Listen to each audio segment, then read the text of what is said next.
Bismillahirrohmanirrohim. Assalamualaikum warahmatullahi wabarakatuh. Perkenalkan, kami dari kelas MHB 4 mata kuliah Public Relation kelompok 2 yang beranggotakan saya Novadar Maulana Bramasta NIM 1901056062,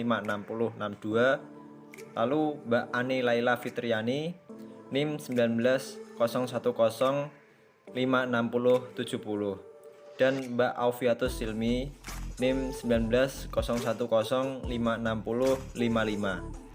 Di sini kami akan menjelaskan terkait sejarah perkembangan Public Relation.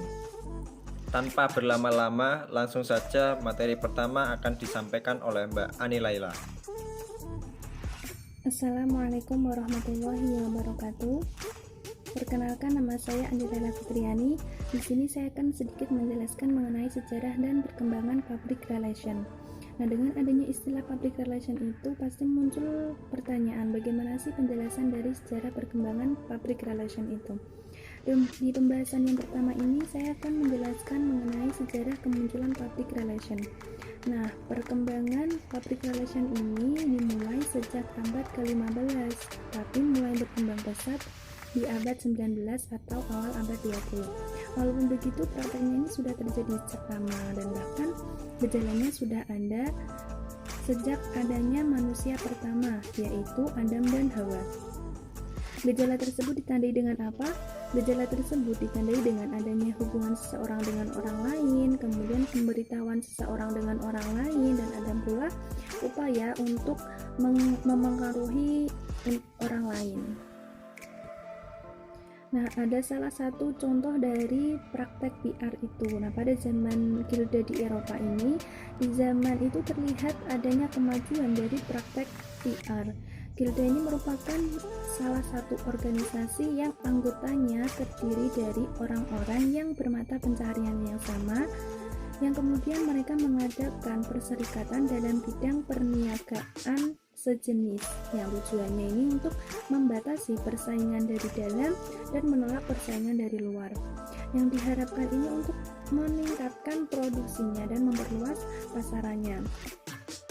Mereka ini memperkenalkan produksinya dengan menggunakan teknik komunikasi informatif melalui pemberitahuan tentang kualitas produk dan manfaatnya bagi konsumen.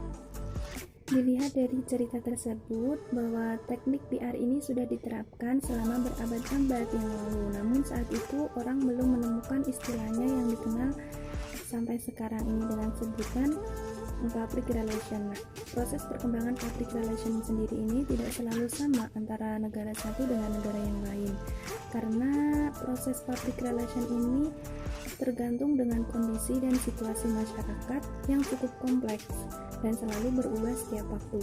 Nah, konsep dari public relation sendiri ini mengacu pada kegiatan penciptaan pemahaman melalui pengetahuan dan kegiatan yang akan memunculkan perubahan yang berdampak.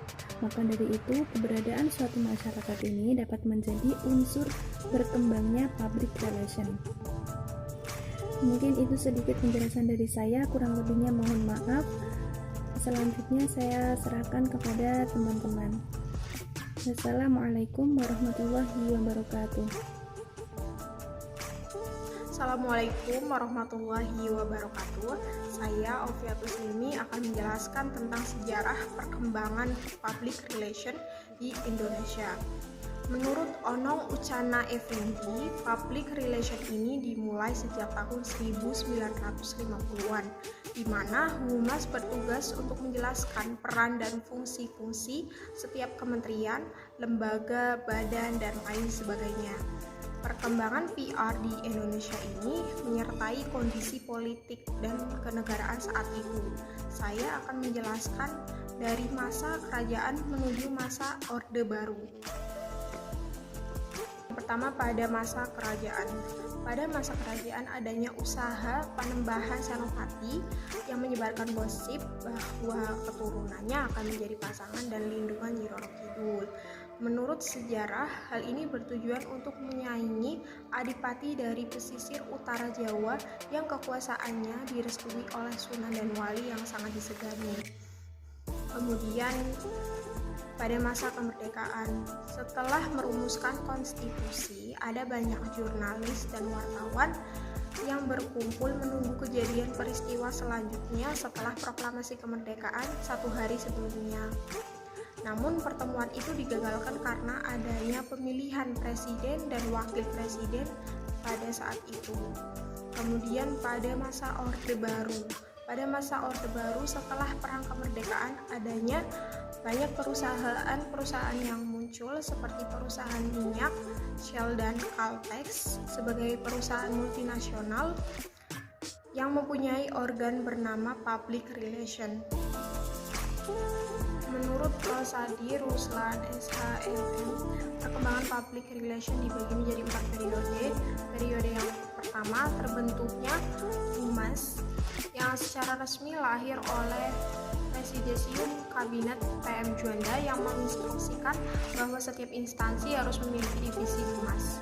Kemudian periode yang kedua terbentuknya Himpunan Koordinasi Kehumasan atau Bakohumas.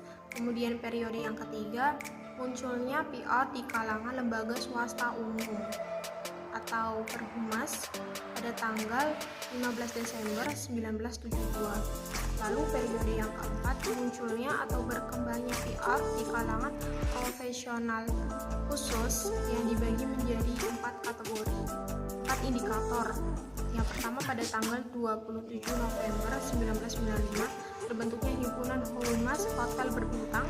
Kemudian yang kedua tanggal 13 September 1996 terbentuknya Forkamas. Kemudian yang ketiga tanggal 11 November 2003 berdiri Masyarakat PR di Indonesia atau MAPRI.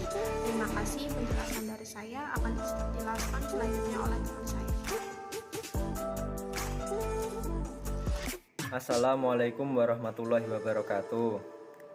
Saya Novadar Maulana Bramasta akan melanjutkan pembahasan yang selanjutnya, yaitu sejarah dan perkembangan public relation di dunia.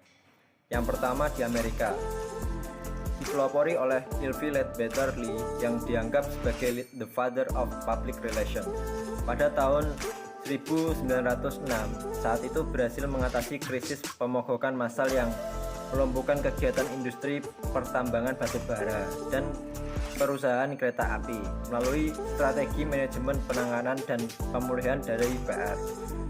Lalu konsep tersebut dikenal sebagai deklarasi azas-azas dasar yang memiliki makna prinsip yang terbuka dan tidak menyembunyikan data dan fakta. Lalu yang kedua di Jerman. Pada tahun 1866, Alfred Kinam yang menulis dokumen ini berisi gagasan tentang kode pelopor komunikasi antara perusahaan dengan publik melalui media massa atau koran, dan perlunya suatu badan atau orang dalam perusahaan di dalam masalah ini. Yang ketiga di Inggris, dikenalkan oleh Jenderal Douglas MacArthur. Pada tahun 1942, staf-staf yang terampil dan terlatih dipekerjakan untuk menyebarkan citra dan kebijakan perang. Lanjut, periode sejarah dan perkembangan PR di dunia. Yang pertama, tahun 1700 sampai 1800. Periode di mana PR muncul dalam bentuk aktivitas yang tidak terorganisasi dengan baik. Pada masa itu diwarnai dengan kegiatan penyatuan pendapat rakyat umum untuk kemerdekaan atau kebebasan dari perbudakan dan sistem kolonialisme yang melanda dunia. Yang kedua tahun 1801 sampai 1865. Aktivitas PR dimulai dengan terorganisasi dengan baik. Hal ini dapat dilihat dari pesatnya perkembangan hubungan perdagangan lokal, nasional maupun internasional. Yang ketiga tahun 1866 sampai 1900. Aktivitas PR berubah menjadi bentuk suatu kegiatan profesional. Hal ini dikarenakan adanya perkembangan dari kemajuan teknologi industri berupa meluasnya penggunaan listrik dan mesin pembakaran. Yang keempat tahun 1901 sampai 1919. Aktivitas PR tahun ini melakukan reportase investigasi untuk melawan para petani populis, Kristianis, sosialis, dan serikat buruh yang memprotes keras tindakan kejahatan yang dilakukan oleh para pengusaha, politisi yang tidak bermoral seperti koruptor. Mereka memberi upah para wartawan untuk membalas perlawanan dengan mempengaruhi berita yang dimuat media massa. Yang kelima, tahun 1920 sampai sekarang. Pada tahun 1923, PR dijadikan bahan studi, pemikiran, dan penelitian di perguruan tinggi sehingga sebuah profesi baru. Perkembangan sekarang ini menunjukkan adanya penyesuaian, perubahan sikap, saling pengertian, saling menghargai, serta toleransi di berbagai kalangan organisasi dan publik. Baiklah, sekian yang dapat kita sampaikan. Kurang lebihnya mohon maaf. Wassalamualaikum warahmatullahi wabarakatuh.